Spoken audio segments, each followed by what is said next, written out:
Bonjour à tous, bienvenue sur la chaîne d'Informatrix. Dans le précédent chapitre, nous avons démarré sur la compréhension de ce qu'est la technique d'attaque dite MITM, homme du milieu, ainsi que la technique de sniffing grâce au logiciel d'analyseur réseau Wireshark. Nous avons parlé des prérequis, ainsi que de la compréhension des interfaces et captures réseau. Aujourd'hui, toujours sur le sniffing grâce à Wireshark, nous allons aborder le sujet des méthodes de filtrage afin de faciliter nos recherches d'informations, pour ensuite parler de l'analyse et les détails des différents niveaux d'encapsulation pour nous permettre d'obtenir une meilleure compréhension de la formation d'une trame. Commençons sans plus tarder. Comme vu précédemment, lors d'une capture, nous recevons un très grand nombre d'informations, ce qui peut dans certains cas fausser, voire même devenir très complexe afin de rechercher des informations que nous souhaitons cibler. Heureusement, pour remédier à ce problème courant lors d'une analyse, il existe ce que l'on appelle des filtres, afin d'obtenir un ciblage selon les informations que nous souhaitons analyser. Passons en revue les deux types de filtrage distincts. Il y a en premier temps les filtres de capture qui ne sont surtout pas à confondre avec les filtres d'affichage que nous verrons par la suite. Ils sont à paramétrer avant le lancement d'une capture et utilisés comme large filtre afin de limiter les trames capturées pour ainsi obtenir un journal de capture beaucoup moins volumineux et ainsi plus lisible. Les filtres de capture s'expriment selon la syntaxe de la libpcap avec des primitives et des connecteurs, etc. Vient en second temps les filtres d'affichage qui eux peuvent être paramétrés lors d'une analyse en cours, notamment plus performants, et nous permettront de filtrer des trames en particulier et aussi de rechercher des informations précises dans ces dernières. Commençons tout d'abord par la mise en place d'un filtre de capture. Lançons notre analyseur réseau Wireshark.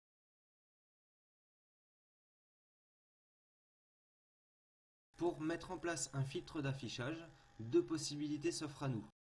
Comme nous pouvons le voir, nous avons la possibilité d'entrer un filtre de capture via la page d'accueil, capture en utilisant ce filtre, ainsi que la barre rentrer un filtre de capture.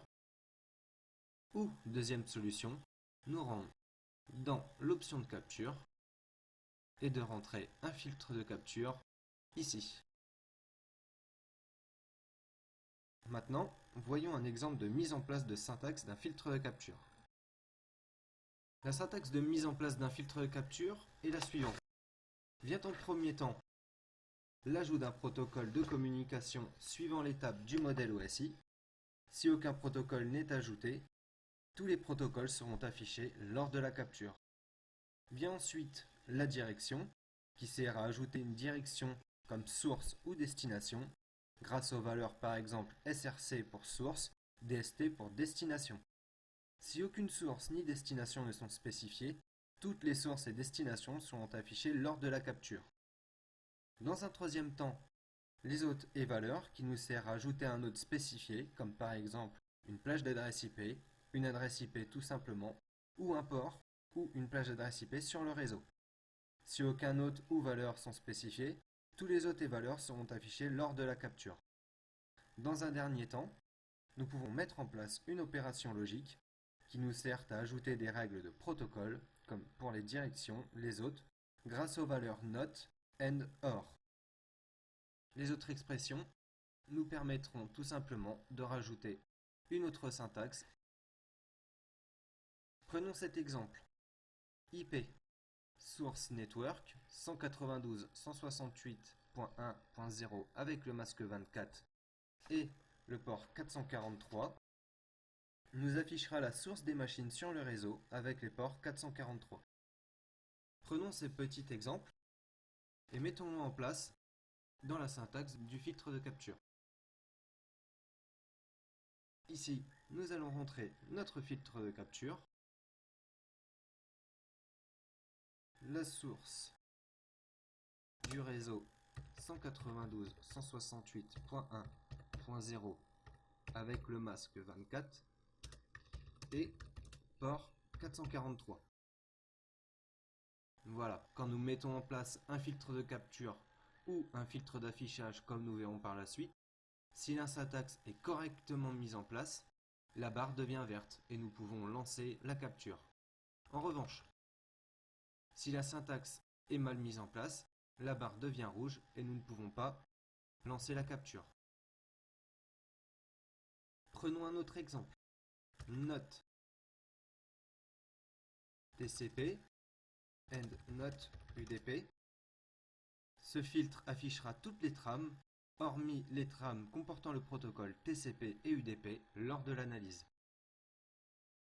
Nous allons prendre un dernier petit exemple. La source du réseau avec la plage 192.168.1.0 avec le masque 24, EndNote port 8080, elle nous affichera la source des machines sur le réseau, tout en excluant les paquets capturés sur les ports 8080.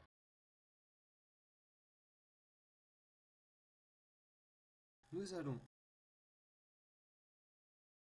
reprendre notre tout premier exemple et nous allons lancer la capture. Source network 192.168.1.0 avec le masque 24, endport 443. Nous sélectionnons notre interface de capture et nous démarrons la capture des trames.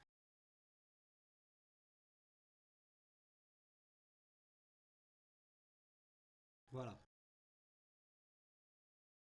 Grâce à cet exemple, nous pouvons voir que toutes les trames capturées comportent bien la plage d'adresse IP que nous avons spécifiée. La source est 192.168.1.47. Et si nous nous rendons dans la zone d'encapsulation, nous pouvons constater que le port de destination est bien 443. Voilà, c'était tout pour la méthode de mise en place d'un filtre de capture. Nous allons maintenant passer à la deuxième méthode de filtrage, les filtres d'affichage. La mise en place d'un filtre d'affichage se met en place depuis la capture en cours, dans la barre ici même, appliquer un filtre d'affichage. Nous avons ici la zone d'insertion du filtre d'affichage, ou, deuxième solution, nous pouvons mettre en place plus rapidement un filtre d'affichage en cliquant sur le bouton expression et sélectionner le protocole ainsi que ses options. Prenons un exemple tout simple. La zone nom du champ correspond à la liste des protocoles supportés par Wireshark. Le champ relation nous permet de mettre en place un opérateur de comparaison.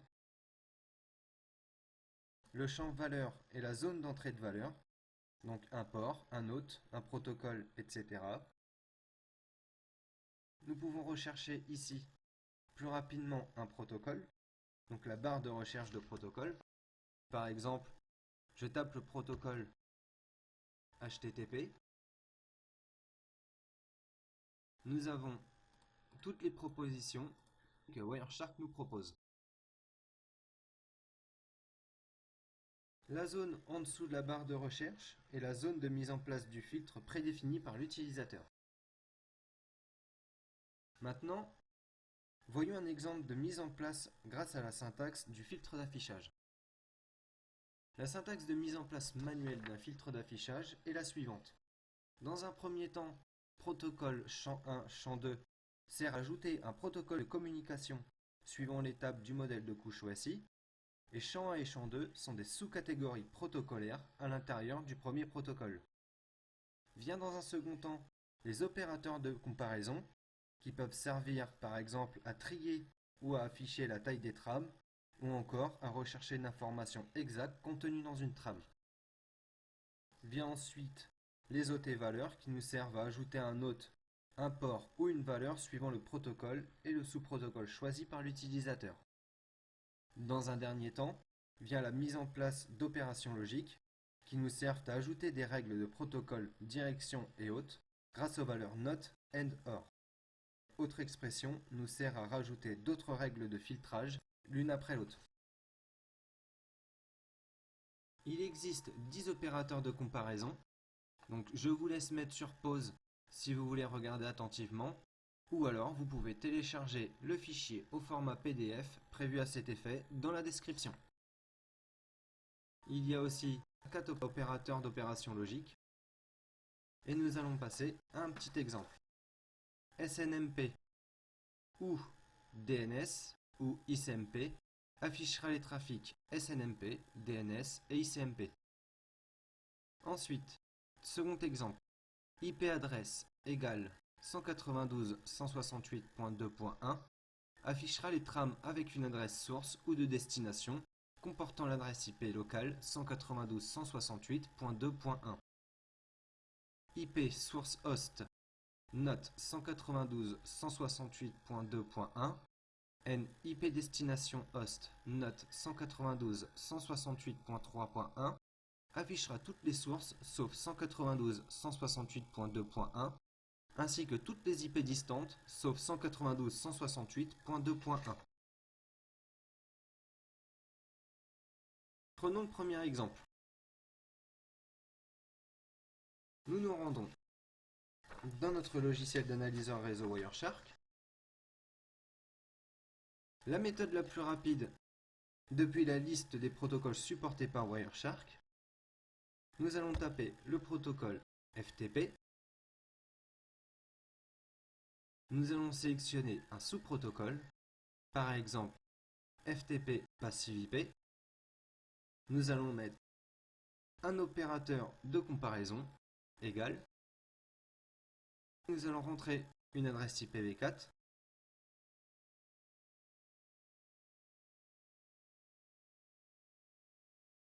Voilà. Et nous avons mis en place rapidement un filtre d'affichage prédéfini. Le filtre d'affichage prédéfini a été mis en place. La barre est en vert. Nous pouvons taper sur Entrée afin de lister le protocole FTP Passive IP.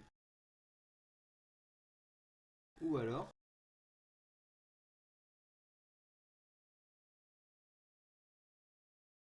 nous allons prendre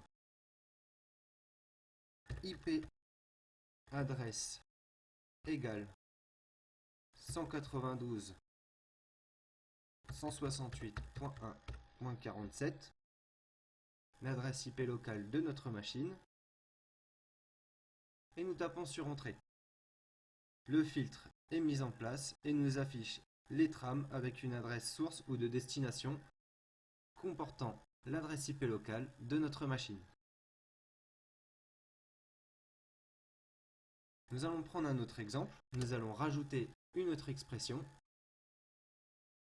Nous allons exclure l'adresse de destination 192.124.249.6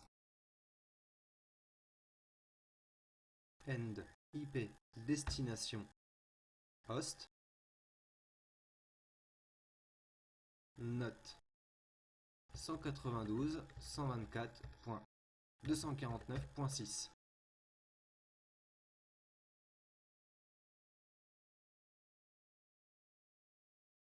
Le filtre de capture nous exclut l'adresse IP 192.124.249.6 qui est l'adresse IP de destination. C'était tout pour la mise en place des méthodes de filtrage, donc les filtres de capture et les filtres d'affichage. Afin d'obtenir une meilleure compréhension, nous allons passer à un petit travail technique avec le chapitre suivant qui est l'analyse et les détails de niveau d'encapsulation.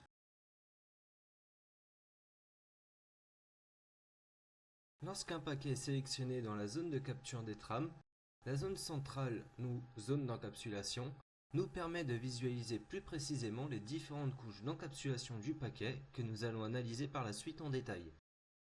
Pour commencer ce petit travail, lançons une capture réseau avec le protocole UDP, User Datagram Protocol, en tant que filtre de capture simple, et nous utiliserons Netcat afin d'envoyer un message UDP à notre machine grâce à une machine virtuelle. Rendons-nous sur notre logiciel d'analyseur réseau Wireshark et entrons le protocole UDP tout simplement dans notre filtre de capture. Nous lançons la capture.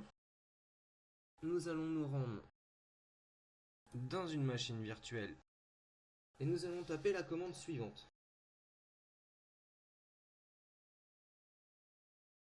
Echo EN suivi du message que nous souhaitons envoyer dans notre paquet UDP. Nous allons faire tout simple, nous allons taper bonjour, ceci est un message envoyé dans un paquet UDP. Comme ceci, nous mettons en place une sortie et nous utilisons dorénavant l'outil Netcat avec la syntaxe suivante. Netcat, la syntaxe U pour le protocole UDP, suivi de notre machine qui est en analyse 192.168.1.47. Pour gagner un peu plus de temps lors de l'analyse, nous allons spécifier un port en particulier, au hasard. Nous allons mettre 6060 et nous tapons Entrée. Nous pouvons dorénavant fermer notre machine virtuelle et revenir dans notre logiciel de capture. Donc, étant donné ici que nous n'avons pas encore mis en place de filtre d'affichage pour le port UDP, nous pouvons constater que beaucoup de trames sont affichées sur notre écran, comme cet exemple. Pas de panique. Nous allons mettre un filtre d'affichage afin de filtrer toutes les trames capturées comportant uniquement le protocole UDP. Nous allons mettre IP adresse égale 192.168.1.47. Nous allons rajouter une deuxième règle de filtre d'affichage avec UDP port. Si nous n'avons pas spécifié de port en particulier, si nous en avons spécifié un, nous avons seulement à taper égal suivi du port spécifié. Voilà, nous avons notre paquet UDP. Donc, une fois la trame sélectionnée, nous pouvons constater que des données apparaissent dans la zone d'encapsulation. Donc, ces informations ici sont les différents niveaux d'encapsulation du paquet, comme vu ici. Intéressons-nous à ces dernières. La première couche correspond aux données sur le média de capture. La seconde est la trame relative à la couche de liaison des données. La troisième est le paquet relatif à la couche réseau. La quatrième est le datagramme relatif à la couche de transport. Et pour finir, les données de l'application qui regroupent généralement les couches session, présentation et application. Dorénavant, si nous souhaitons disposer davantage d'informations sur chaque niveau d'encapsulation, un simple clic sur les flèches situées à gauche de ces dernières ou sur le plus si nous sommes sur Windows, nous permettront de dérouler l'entête afin de visualiser plus en détail les champs qui les composent. Donc dans cet exemple, nous allons étendre les niveaux correspondant aux couches réseau, transport et application. Pour ceux qui ont un peu de mal à suivre, nous vous conseillons très fortement d'aller vous renseigner sur le modèle OSI. Intéressons-nous à la première couche qui correspond aux données sur le média de capture. Donc, nous pouvons voir frame 52 qui correspond au numéro de frame capturé par l'analyseur Wireshark, donc qui est ici la trame numéro 52. Nous pouvons voir 97 bytes qui correspond à la taille totale de la trame, qui fait 97 octets. Maintenant, intéressons-nous au paquet relatif à la couche de réseau. Étendons-la un petit peu plus. Nous pouvons voir le type de paquet est un paquet IPv4 pour Internet Protocol version 4. Nous pouvons voir ensuite la taille d'entête du paquet IPv4 qui correspond à 20 octets. Nous pouvons voir aussi le total length qui correspond à la taille complète du paquet IPv4 qui fait ici 83 octets. Nous pouvons voir ici que le type de données du paquet est un paquet UDP, donc User Datagram Protocol. Nous pouvons voir aussi l'adresse IP de la machine ayant envoyé le paquet UDP, donc l'IP source qui correspond à notre machine virtuelle 192.168.1.16.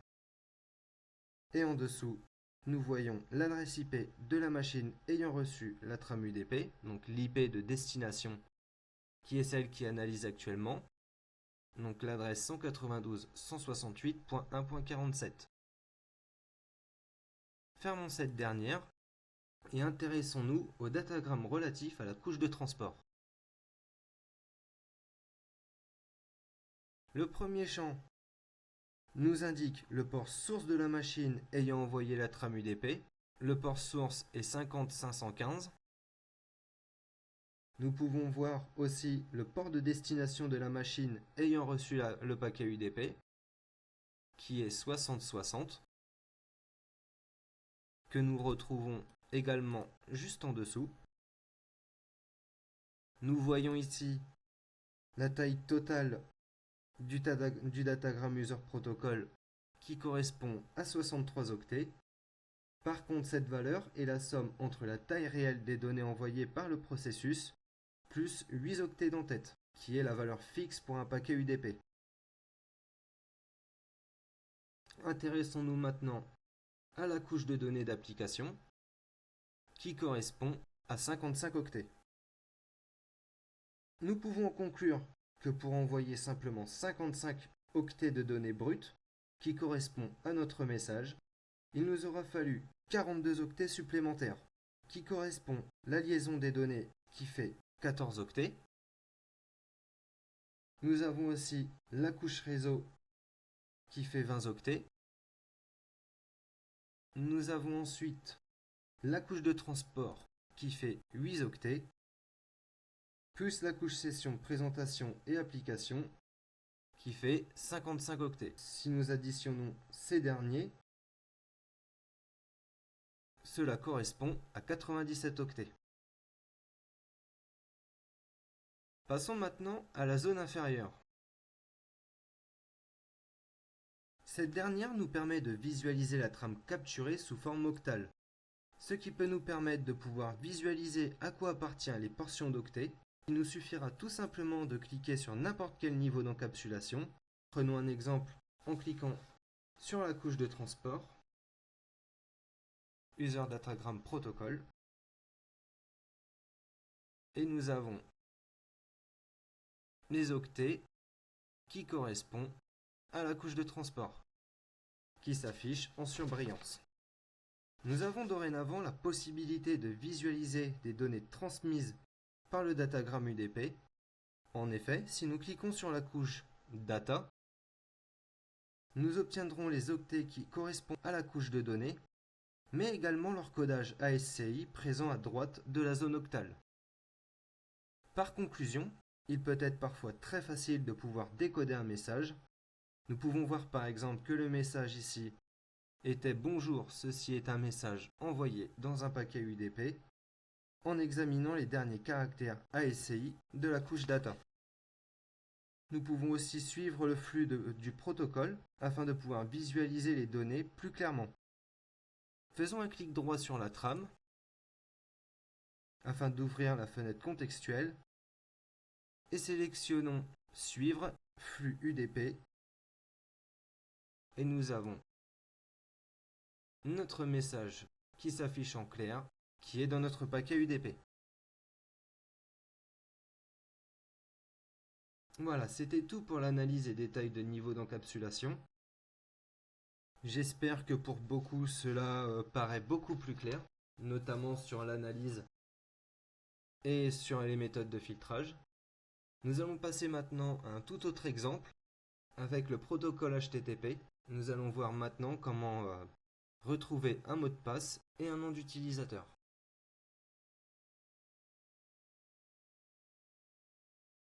Prenons un dernier exemple afin de démontrer que chaque protocole est unique et possède leur propre méthode de décodage ou leur propre méthode de lecture.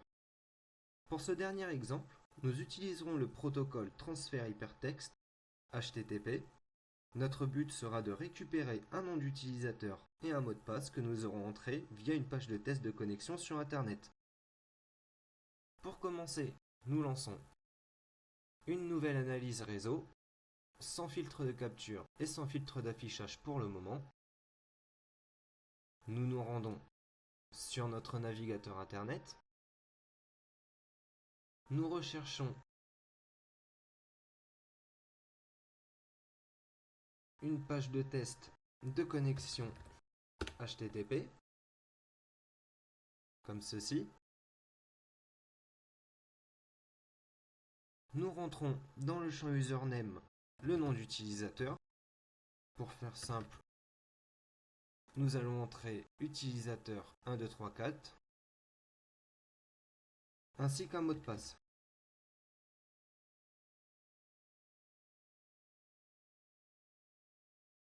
Nous envoyons ceci au serveur HTTP. Nous pouvons maintenant fermer notre navigateur internet et retourner sur notre analyseur. Donc, comme le cas précédent, nous recevons un très grand nombre de trames avec différents protocoles. Donc notre but sera de mettre en place un filtre qui nous permettra de récupérer une trame HTTP en particulier. Pour ce faire, nous allons nous rendre dans la liste des protocoles supportés par Wireshark. Dans la barre de recherche, nous allons taper le protocole HTTP. Ensuite, nous déroulons la liste des requêtes supportées par le protocole HTTP.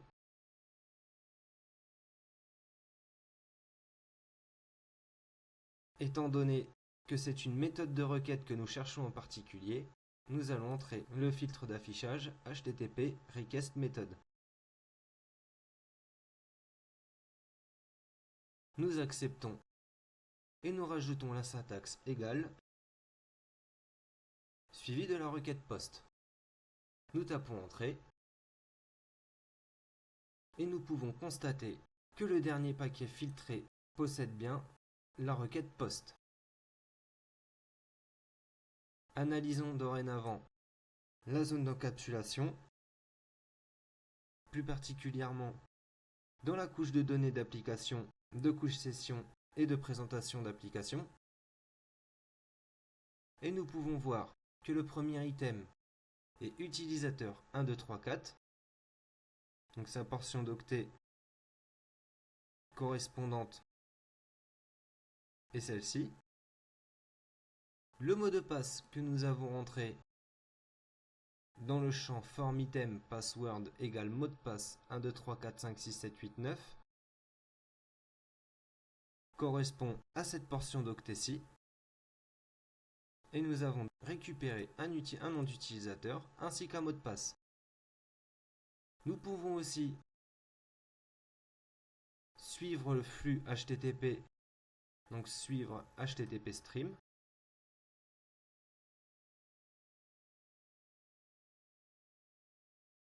Nous allons taper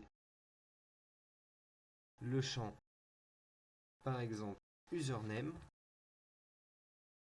Nous allons cliquer sur trouver suivant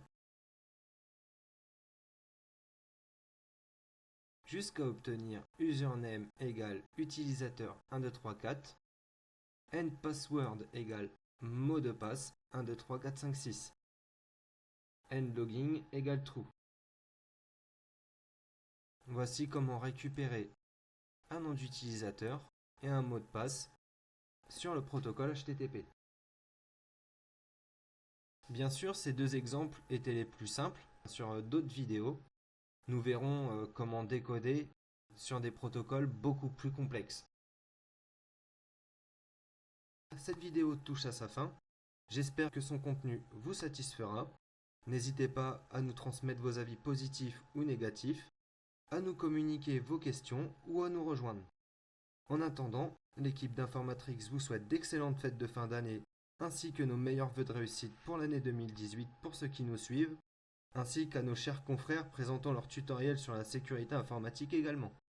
Nous vous disons à très bientôt pour la suite de ce tutoriel.